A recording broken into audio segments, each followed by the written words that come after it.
In this three-part video essay, I aim to explore the intricacies of millennial and Gen Z comedy and how it is different from older generations, particularly through the lens of social media.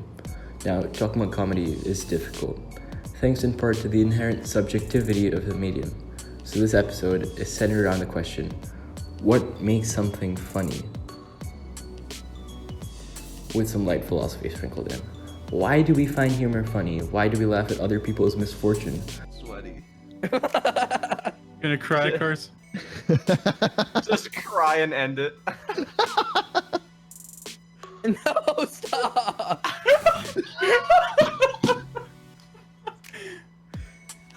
So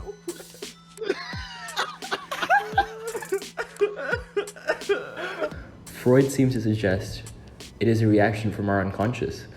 In The Starkly Decisive Art of Contemporary Comedy, a piece by Freud's writer Liane Tillman, she says, "To be funny, a joke must surprise you, though some people just won't laugh, fearing the exposure of their unconscious, or they just won't get it.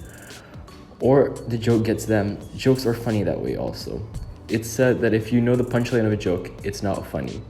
Now, there are many arguments to why we find things funny. Freud suggests, again, that the humor stems from the unconscious. But there's also the argument to make that we laugh at others' suffering. That's why we laugh at slapstick. It is the reason the Darwin Awards exist, so that we can laugh at the suffering of others. As Diana Mahoney, a humor researcher, puts it in an ABC News article, there's a lot of aggression and ill will in certain types of humor.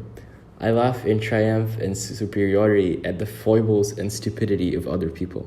You're gonna keep your mouth shut about it, Morty, because the world is full of idiots that don't understand what's important, and they'll tear us apart, Morty. But if you stick with me, I'm gonna accomplish great things, Morty, and you're gonna be part of them. And together we're gonna run around, Morty, we're gonna do all kinds of wonderful things, Morty.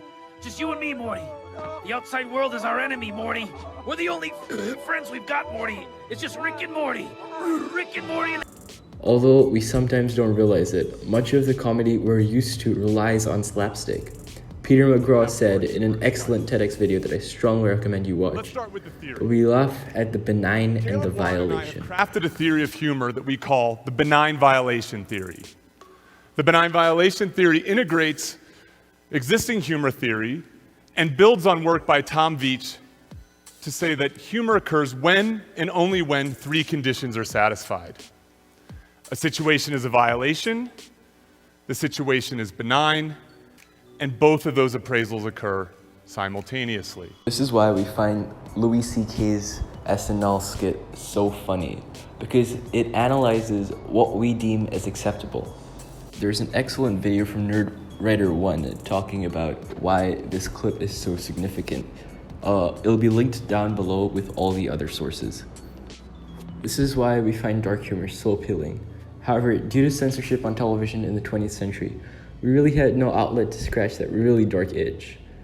And although this time brought some revolutionary new pieces in comedy, we didn't see nearly as much absurd humor as we see now.